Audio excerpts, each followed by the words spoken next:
ओशो की यह किताब सत्य की पहली किरण। इसमें ओशो कहते हैं जीवन ही परमात्मा है, जीवन के अतिरिक्त कोई परमात्मा नहीं है।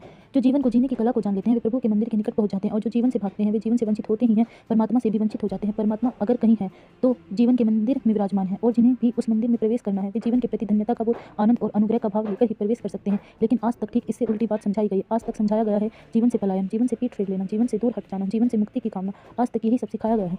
इसके दुष्परिणाम हुए हैं।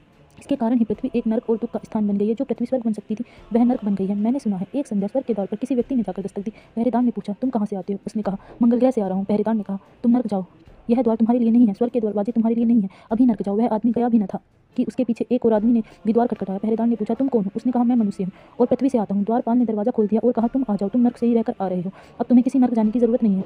मनुष्य ने पृथ्वी की जो दुर्गति कर दी है वह बड़ी हास्यजनक और देखने जैसी है, और बहुत भले लोगों ने इस दुर्गति में हाथ बटाया है। वे सारे लोग जिन्होंने जीवन की निंदा की है और जीवन का तिरस्कृत किया है, जिन्होंने जीवन को आसार और बुरा कहा है, जिन्होंने जीवन के प्रति घृणा सिखाई है, उन सारे लोगों ने पृथ्वी को नरक बनाने में हाथ बटाया। जीवन के प्रति दुष्प्रभाव छोड़ना होगा। धार्मिक मनुष्य को मन में जीवन के प्रति एक धन्यता का और एक कृतज्ञता का भाव लाना होगा।